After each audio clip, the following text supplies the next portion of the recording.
Wait, it's preparing. Setting up your meeting for YouTube Live. You see it? Yeah, I do. It says live on YouTube. We are live, it seems. Okay. So it looks like we're recording right now. Let me share my screen so that we see the beautiful stuff that we are about to present.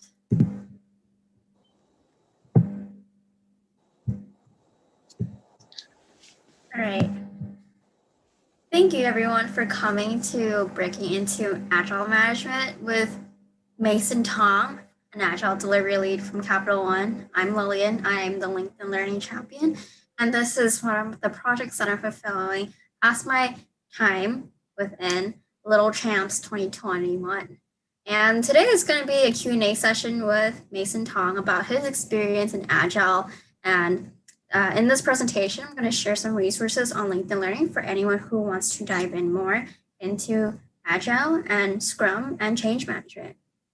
All right, so let's move on to LinkedIn Learning, how we can serve you and your interest in Agile management. So before we start talking about LinkedIn Learning, this is the vision for LinkedIn, which is to create economic opportunity for every member of the global workforce. And what this also means is connecting the world's professionals in a global network. So this is a wonderful opportunity for people to network with professionals, learn from them, which is what I'm doing with Mason Tong today, and what I'm hoping to share with everyone else and that is watching as well. All right, so a little bit more about LinkedIn. It serves 660 million members. There are over 30 million companies with 20 million jobs, 36K skills, 90 schools, and 280 billion knowledge.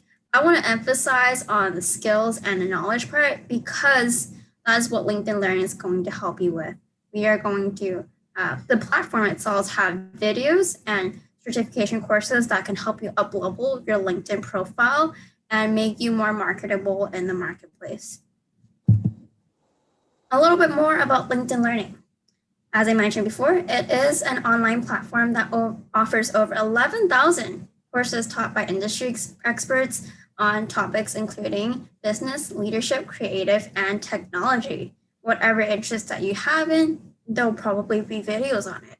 For example, if you're into fashion, there are videos on how to become a fashion designer.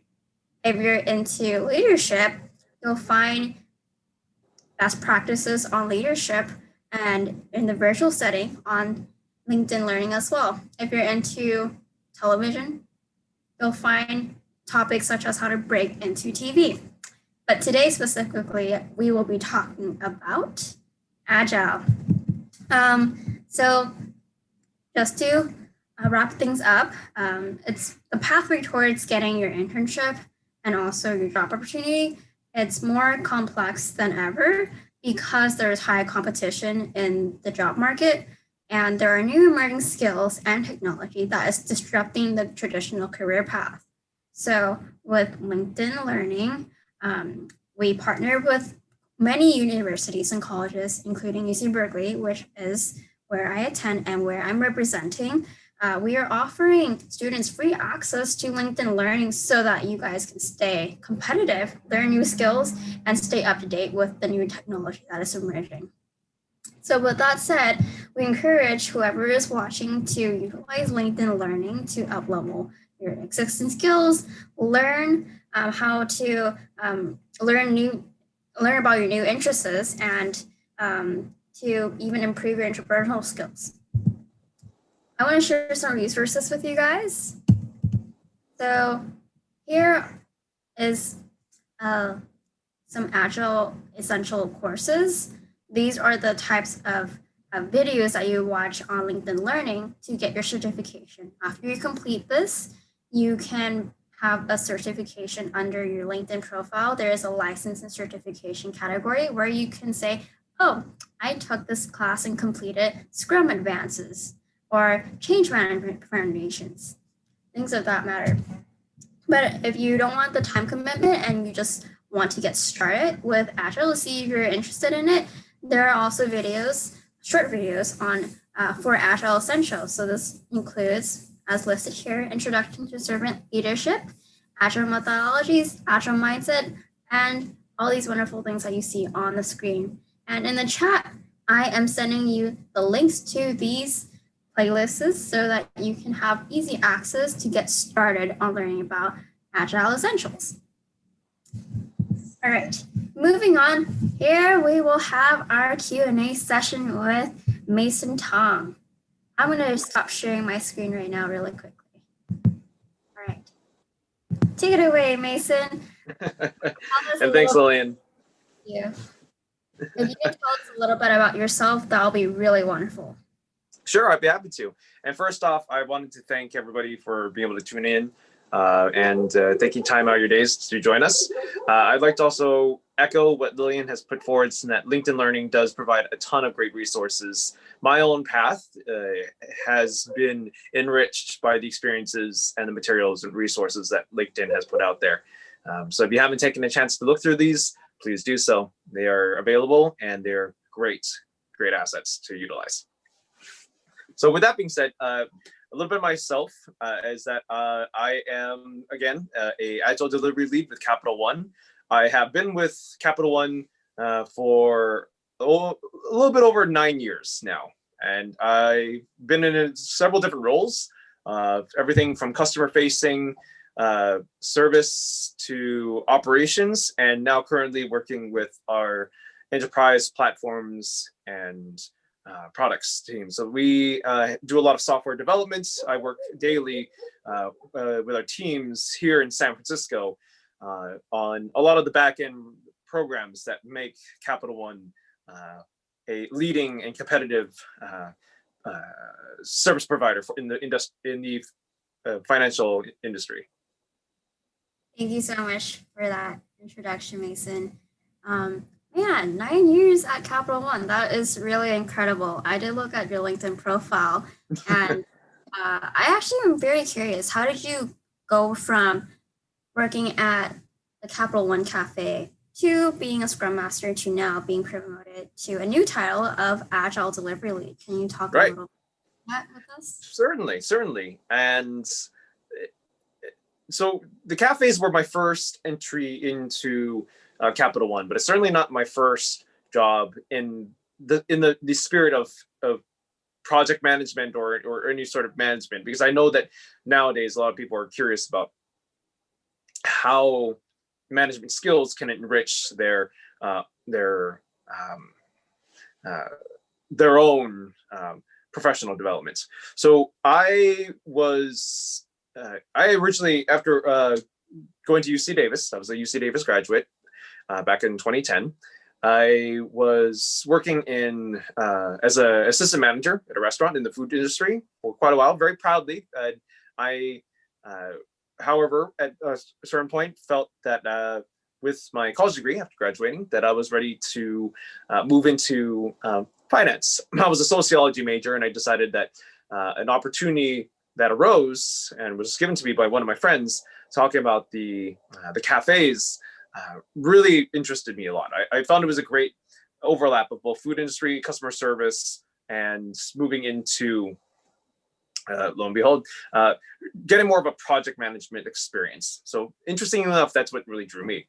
And that same mentality followed me through as I progressed in that role. At the time, it wasn't actually Capital One. It was ING Direct United States. It was, if some of us here on the call may remember the orange ball, that's what it was before the company ING Direct in the United States was acquired by Capital One. Very excellent partnership and really great members across the board to have continued to this day. So aside from just myself, have now been able to develop in their roles in Capital One. So for myself, I moved into operations. I had a chance to help facilitate the continued market expansion of these cafes across the United States. We ended up moving from about 8 locations to 15, and then we moved to 20, and now I believe we are coming up almost on 30. It's pretty exciting. But I left that world and had a great opportunity that popped up when I had my manager who was helping me in my own developments, and also while working through some resources on LinkedIn, learning about what really moves Capital One in its programs, and really what I found out was that Agile was a methodology that was being utilized in Capital One to really push forwards and move the needle on being a software leading financial company. So it's not just a bank in the traditional sense. It's also, and I think that's a really great mentality, is that the bank wanted to be wanted to utilize software. You don't want to utilize strong data practices in order to be a competitor in that field. And Agile was the methodology that to be pushed. And fortunately, my manager, she was a Scrum Master. She told me about the role. I was intrigued with really what it meant to be a servant leader, and we can touch upon it a little later. But I already started getting exposure to what the terminology of servant leader was, about someone who really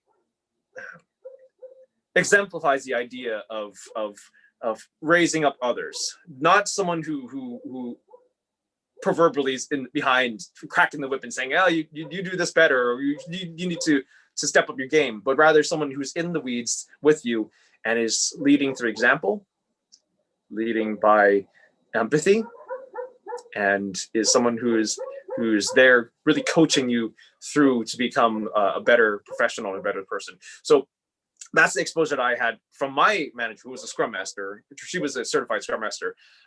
She encouraged me to go get my certification. I went and got it through Agile, the Alliance, and eventually I was able to land a role, thanks to some wonderful teammates and networking skills, and just a fair bit of hard work that I think everybody can relate to here and understand. But perseverance eventually led me to the role that I am today. And I am proudly now an Agile delivery lead working at Capital One. That's really cool. I liked how you mentioned about your manager, because I think the most important thing for people that are just starting out their career, such as and a lot of other college students, they need a manager that wants them to grow and is willing to show them the way and create the experience. And I think that also goes miles to show like what an agile manager is.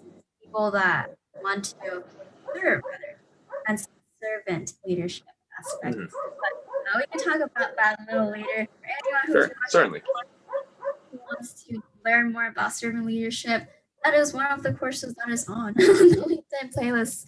But anyways, I know Agile is a relatively new term that is floating around, and not a lot of people know about it from what I've heard so far. Mhm. Can you tell us what Agile management is and why you particularly think that the essentials include Scrum and change management? Certainly.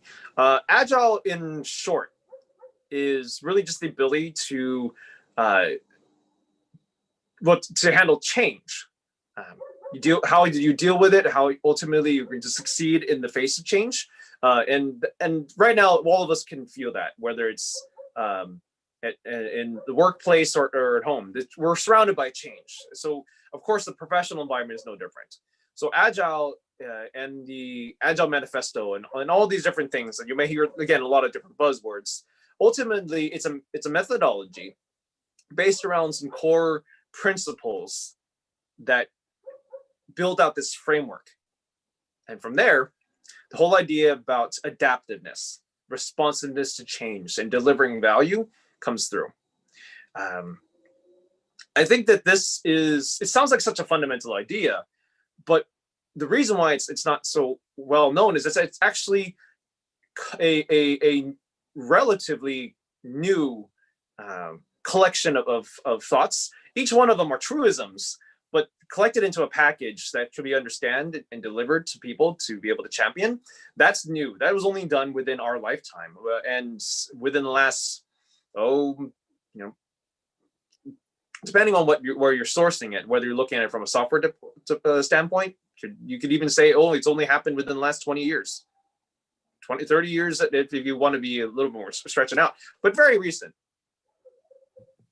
That makes sense. Yeah, I was watching one of the courses, and Mason and I actually talked a little bit about this before, but it was two software engineers that actually introduced this idea at a conference, and that's kind of how it started spreading out. And in my opinion, I think that's also what sets different industries' culture so different from others. Particularly, tech stands out to me because their whole attitude is do it for the users rather than do it for the stakeholders. Oh, sorry, not the stakeholders, for the management team. The stakeholders in this case is the users. But yeah, I found that to be so interesting because at the core it seems to make sense. But why is this suddenly such a hot topic in the enterprise-wide practices, and why is Capital One adopted as a financial techie kind of company? That's a really great question. I'm glad you brought that up. And to kind of help hammer that mentality in, I have a quick explanation of it.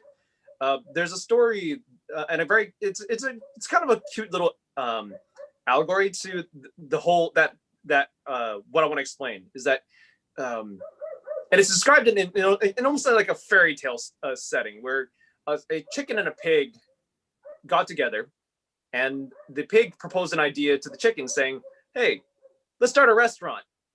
Let's go ahead and call it." Well, actually, the chicken proposed it to the pig, saying, "Let's call it eggs and bacon." And the pig looked at the chicken, said, "I don't think I like this idea. This is a bad idea. I don't want to do this." And the chicken said, "Well, why?" And the pig said, "Well, because I am you're interested, but I'm invested in this." Because the chicken only has to give up the eggs, the pig has to give up bacon, and we all know where that comes from.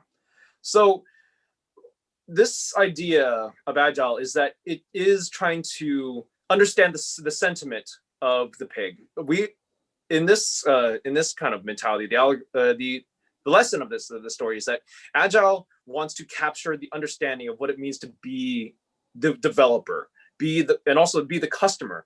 And I think by no fault of any particular one person, but I think in the nature of management, to get into that topic, since we're talking about this, project management tends to take the stance of the chicken. They're usually trying to exact a result. And I use there lightly, again, not trying to pull out any one particular person, but I think that we as a people, as a culture in management, have become distanced from the people who are delivering the work, and also from the people who are receiving the work. That they end up trying to enact quantifiable results versus understanding how and why change or value gets delivered a certain way. And there's that disconnect. And that's, you can see that in a lot of ways, how typical traditional management, you're going to hear me refer to things like waterfall, for example, has been a series of stop gates, checkpoints, getting to certain areas where you give a report up to leadership. And again, not to fault any particular one person, but to show that there is a problem with the traditional way of management style that's really showed for those developers. And I think you were referring to the Sutherland, actually. There and a group of other individuals who actually came forward to propose these, again, as I mentioned earlier, truisms, these principles and practices, these patterns, different practices and mindset, ultimately, to push a system that was based around being able to adapt to change in a way that people would enjoy the work as they go. I like how you mentioned it's you're adapting change in a way that the employees will like it. I think like a easy way that I I understood this is usually in traditional management you're reporting to the leaders or the managers, and that's like the gates from the waterfall method that you're referring to. You constantly have to get approval on things, and there is a huge fear of being judged or pursuing your own projects. But what makes tech and even Capital One so different is because they're adopting agile, because these people that are working there, they enjoy their work, they get autonomy in what projects they want to do, they can experiment and fail without being fearful of what will the consequences, because that is encouraged. Right. Yeah, that's really incredible. I Let me point out one more thing too. I really enjoy how you explain um, using a metaphor, because these are complex topics. And Yes. usually, as a manager, I think it's really important to be able to explain complex things to people in an easy to understand manner. So props to you. That is why you are an agile delivery lead. Thanks. And I don't want to. I don't want to take full credit of that. That is a great analogy that was shared to me, and it's a it's a very true explanation of why agile the way it is. But I think that's exactly, and that's why I want to make sure I return to answer your full question, which is also like why Capital One is utilizing this, is because yes, Capital One, as many other leading movers and shakers in their respective industries, like whether you're talking about Valve or you're talking about Google or you're talking about a lot of these other tech companies, you see this also as a lot of practices that have been implemented in not just software companies, but you see this done in industries such as like Boeing that have really tried to turn around their practices. Or one of the biggest examples is talking about the car industry, especially the car industry in America, which and that's where people get things like Kanban from, which again is a bigger topic we can talk about later. But the idea, and this is what Capital One's stance was, is that we wanted to have a thought to our delivery of our value to our customers, where customers are at, where developers could see needs and know that it's okay to experiment, to try to find a better way to do things.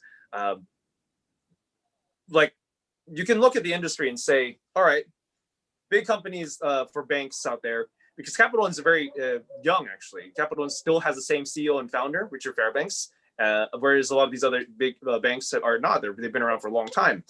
And I think that's a great segue, is that these banks are great banks, by the way. People I know who have worked in them, great individuals. But again, the common challenge if you're doing anything for a long period of time is that you get set in a certain expectation of how things should be. And then the world around you changes. There is a drastic difference between the world in the 1990s versus where we are today. In 2000, 2010, 2020 is in forwards. The involvement of software, the power of data is so important that people mention the words machine learning. You see machine learning being utilized in everything from our shopping nowadays to the medical industry.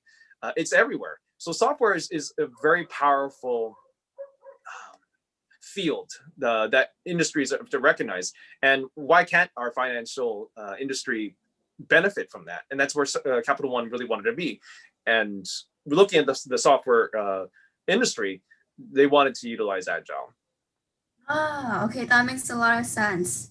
I was actually on Capital One's website, trying to do some research on like the mission statement, and uh, what really caught my attention is they are very user focused. They want to make banking and the financial system easy for customers to use. And that speaks miles about how that ties into Agile and how you guys have adapted to agile practices in the day-to-day culture of Capital One. And also, I did recall seeing a page that was on technology and utilizing technology in the financial systems. So, man, that's really interesting because I've not seen a company thus far that really emphasizes making something super complex, such as the banking system, super simple to understand. And that also kind of ties back to your metaphor. Yep. The phrase that we use, Capital One, is we want to change banking for good. Okay. That's really interesting. Yeah. Yeah. I think you guys are heading that direction. Thank you. I think so too. Okay. Well, I want to ask you about being an agile practitioner, like what that means and what it means to be a scrum master. Um, and yeah, because these are used synonymous oftentimes. And why is it that your role has changed from being a scrum master to now being an agile delivery? I hope you can talk a little bit about that. Like what the difference between scrum and agile is. Okay, sure. Let me tackle it in different phases here. So talking about what does it mean to be a scrum master, I think that comes back to, as a servant leader, how do I deliver as with an agile mindset? I think it's fair to explain for some of our viewers here a little bit of like the principles behind it. There's 12 principles to agile. One is that the highest priority is to satisfy customers through early and continuous delivery of valuable software. Or if you want to just not talk about software, you can say you wanted to provide value. Two, be willing to welcome change requirements, even late in development. So being flexible, and that's where the term agile came from when these people developed this mindset, is that we want to be able to respond well to change. So knowing that there will be, like if you get a project that somewhere down the line, maybe a month or two, or even the next couple of days, you might find out that what you're trying to deliver has to serve a different purpose. What do you do in that regards?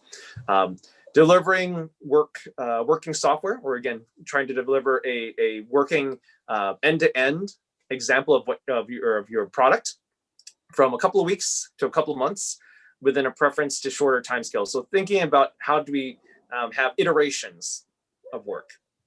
How do you segment work up where it makes sense, where you can have these check-ins? One of the fourth thing, business people and developers must work together daily. So have the people who are the right audience in meetings. Make sure that you are putting the right skilled people together with the people who understand what needs to get delivered. So getting people to connect, knowing your team, build your, and also the fifth thing is that build your projects around motivated individuals. So give them the environment and support, the need and trust. So giving agency to the people who are working, so make decisions. Let them know that they can do these things. The sixth one, most efficient, effective method of conveying information to and within a development team or with people, face-to-face conversations are always best. So having that personable meeting versus saying, okay, we're just going to have everybody put messages onto a spreadsheet and we'll get back to everybody in a week.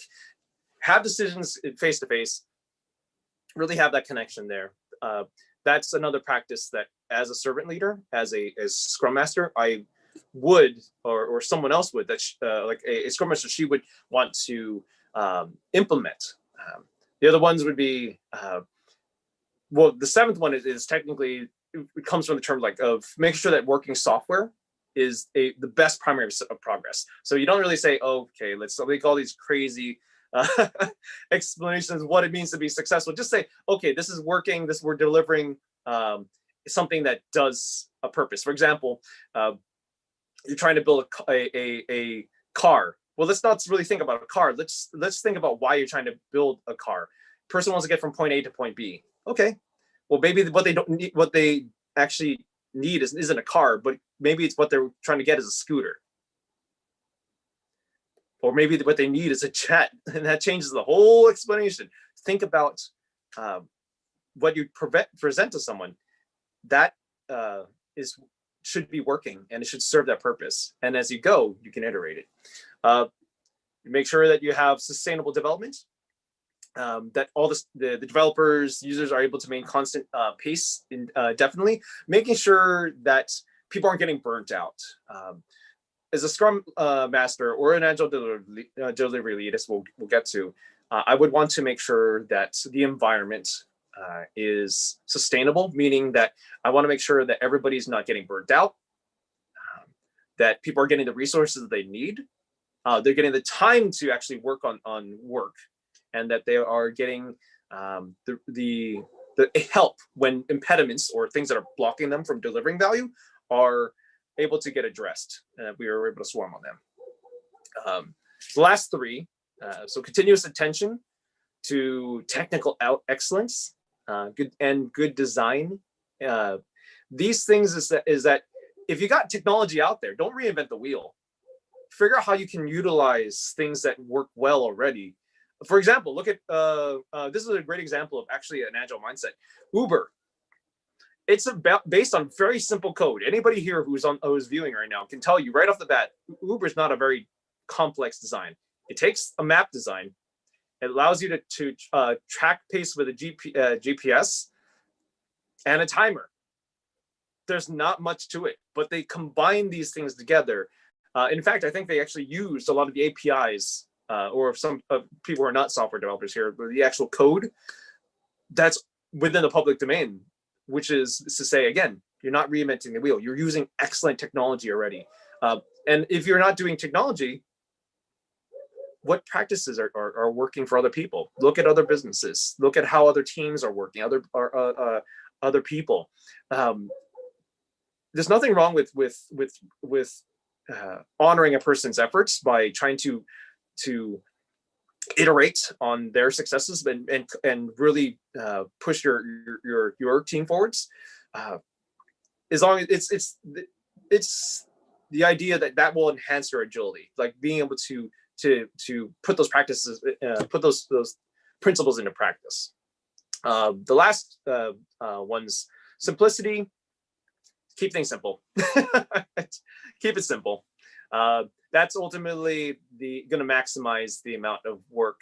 So simplicity is the art of maximizing the amount of work not done. If you can cut out things that are not necessary, do it. Best architects, requirements, and designs emerge from self-organizing teams. Teach a man to, we'll give a man a fish, you'll feed him for a day. Teach a man a fish, you'll feed him for a lifetime. So helping people take ownership of their own destiny, that's what you want to do. And the last thing, as a Scrum Master or an Agile delivery lead, what have you, let the teams reflect on their progress. The retrospective is something that will be used as a term. And even if you're not in a software development team, retrospective, looking at how you've done, having a chance to fine tune that and iterate for the next stint of your work, or PI or sprint, or whatever you may call it. But the next iteration of work, how can you improve the process? And those are the 12 principles of Agile, distilled in a way that I can explain as a servant leader. I would want to support my teams, whether I'm a Scrum Master or an Agile delivery lead, which I'm again, that's a really great question. I want to be sure I tackle the parts there. So, yeah. No, thank you for that. I think it's really crucial for us to understand what Agile is through the principle that it preaches. So I really appreciate that you thoroughly explained all of these, the 12 principles that you just mentioned. Yeah, there's a lot that I could speak about that, but I'm actually really curious why I haven't heard of Agile in school. I go to the #1 public. Well, But anyways, I've never heard of it until I talked to you. So why is it that it's not taught in school? Like, what is your thought on that? um, well, there's two sides to that. I think it is now. It hasn't been historically. I certainly didn't hear it when I was in college myself, and I think partially it's on one hand, uh, because Agile had only been has only really gained momentum in the public eye within the last, I would even say, only last 10 years.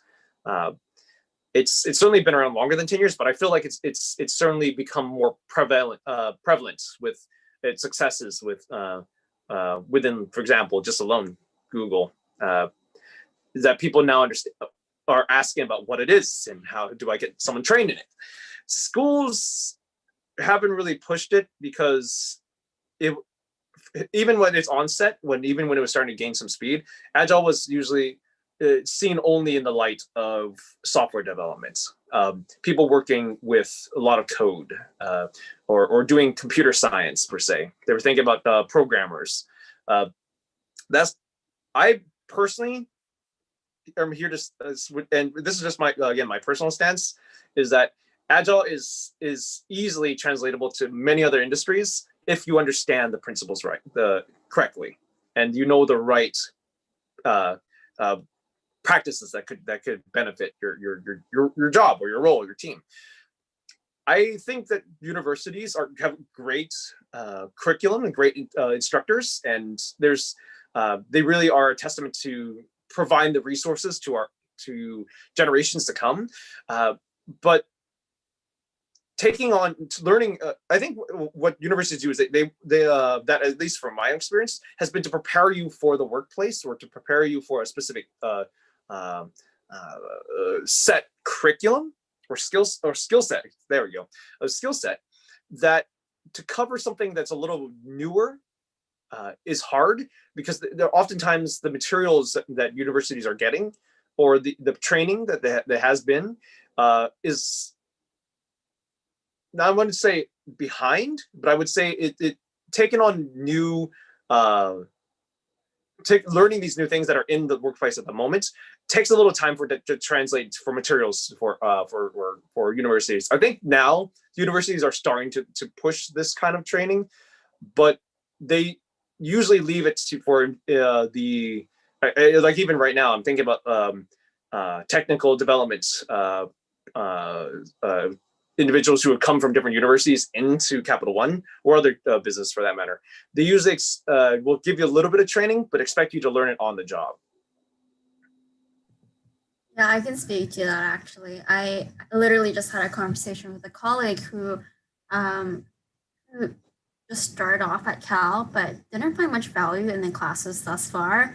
And we both realized that being in university is not really necessarily to teach us the trade skills that are necessary for our everyday, day-to-day operations for work and whatnot, but it's more so to teach us how to learn quickly, how to manage relationships with people, and how to even network. These are like the core principles that are helping us grow and learn at the universities rather than teaching us how to adapt super quickly, because honestly there's so many things that are changing every day and it's impossible to change the curriculum of a class right off the bat. So that makes a lot of sense, and it also reminded me of why case-based has been such a useful framework for classes to teach people, because it can be adaptive. It can be a case that that recently happened within a company. We study that, we figure out how it came to a conclusion. But again, like it's kind of hard to, yeah, I completely agree with you that it's not easy to stay super adaptive at the university or college level, because curriculums are set like much in advance. So yeah, that makes sense. But I think that's like another reason why our degrees like don't define us. That's just my opinion, because there's so much more to learn out there, such as I mean, Yeah, and that's another conversation for another day. But certainly, what you learn in college, and I'm a personal believer in the collegiate system. I think there's a lot of value that it provides. I do like the sentiment that you shared there. Is that what you're experiencing? What you're and tell me that this is correct. Me hearing what you're sharing is that you're learning how to learn. Yes. I think learning how to learn, however, is an invaluable skill. Yeah. And some people may learn that outside of university, and that's totally fine. Yeah. I think it's completely fine as well. Well, I do know that a lot of people uh, who study a certain major, like their career does not relate to their major at all. Well, yeah, that's Oh, that's that's that's a little bit. yeah. I think that's a truism that a lot of us viewers and you and I both kind of see and know how many times a person changes their major and how often does your major actually end up being the job that you're doing. Again, I feel like that could be another LinkedIn conversation for another day, maybe. But still, I aspire to be a lifelong student, and I think that's university is a great place to be as a lifelong student, but it's certainly not the place where you end your learning. I like that. Lifelong student. I think that's also very true of Agile itself. Being adaptive and staying true to like change and change Yeah. management, kind of have to be a lifelong learner to adapt successfully to changes within. Yeah. Yeah, and be able to learn and know how to implement those learns in your own field. Yeah.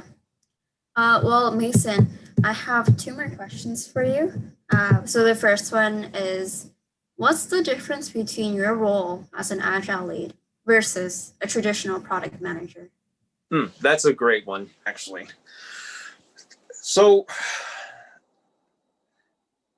addressing the immediate short answer is that Agile delivery lead and all the different roles that they're in within a Agile framework, if you implement that into a business setting with a portfolio, with a program, there are many different roles that you can define.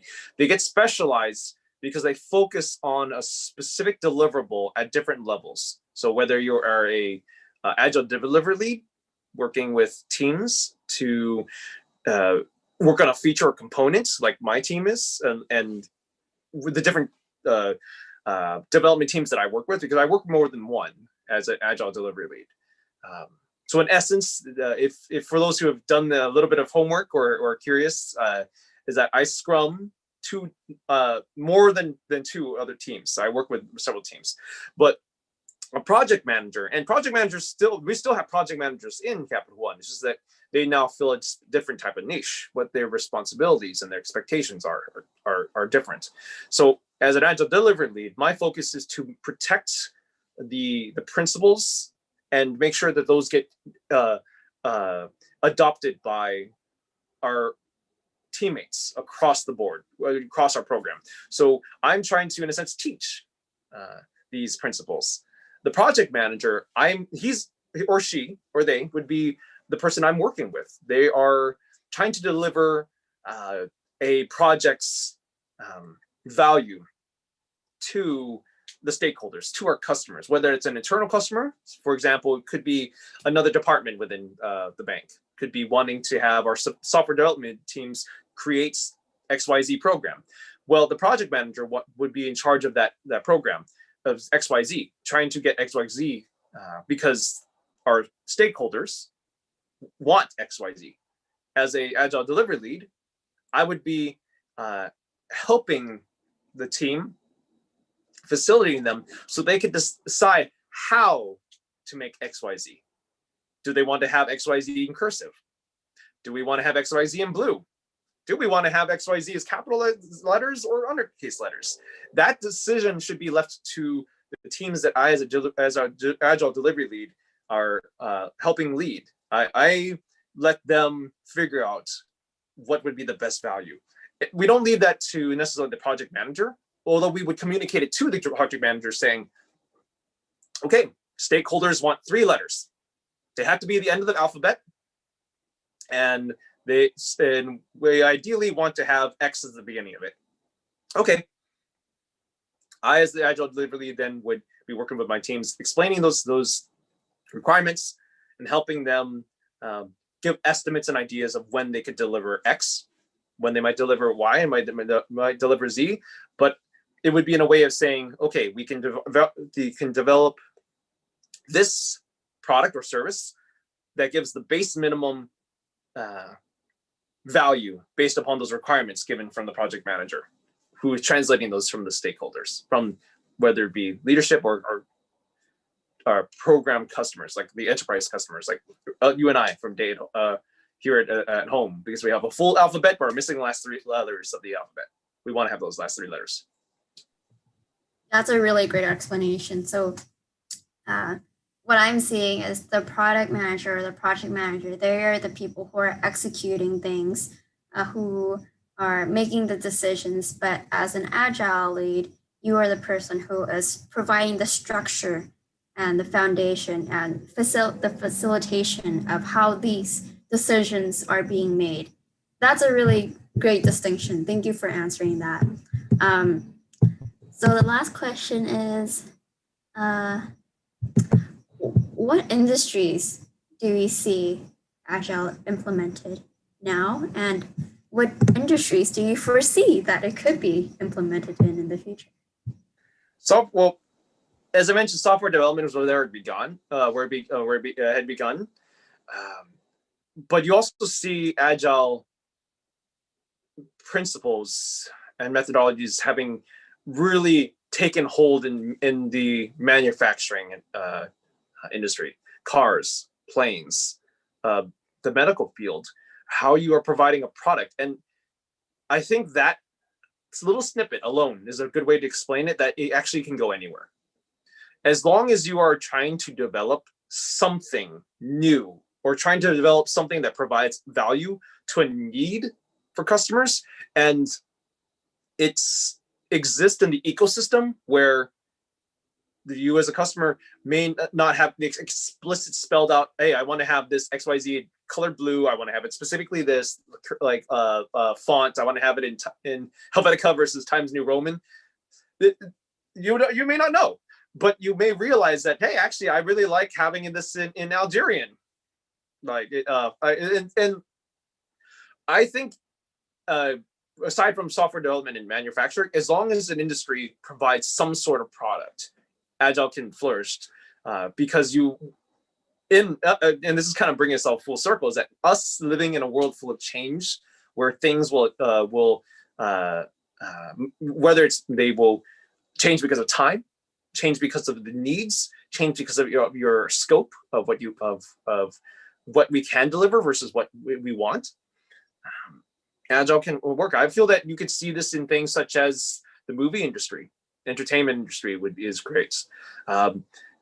For example, I mean, think about it this way: how many times do you hear someone criticizing a movie or a production piece, or how you may hear people complaining about the process the directors or the actors are having while they're filming a show? Or, hey, when a movie is supposed to be set for delivery in 2019, but then gets pushed to 2021 because of a world pandemic. Being able to adapt to change, knowing how to take this and adapt it. I love, for example, you could even see Star Wars, The Mandalorian. Without having to move into whole other sets, like travel the world, they're filming it in a space that is utilizing the latest technologies to film while projecting, not a green screen, actually, even. Like, we're moving beyond what actually has been done in things like the Avengers. We're talking about utilizing a technology that actually has been around for a while. It's been simple, but they've adapted it now that these screens are so powerful that the scenes from you're seeing in The Mandalorian are actually projected, and the actors can now orient themselves and look at something versus just the green screen. That's actually a principle from Agile. We mentioned just a minute ago: simplicity, taking new technologies, and looking to the actors, looking to what they want, what kind of needs they have, and developing the process that they find enjoyable. You look at interviews for people who are on sets for the cinema or movies, and you can tell when the actors are enjoying themselves. And if they're enjoying themselves, aren't we as the audience enjoying what they put out for? So interesting. I never really thought about how Agile applied to even the movie industry and the movie production aspect. Mm-hmm. I feel like with that example, we can probably figure out how Agile can be applied to anything, especially during the pandemic, because we all had to switch from working in the office to work from home or living at work. And adapting to that change, you kind of need to adopt these Agile principles.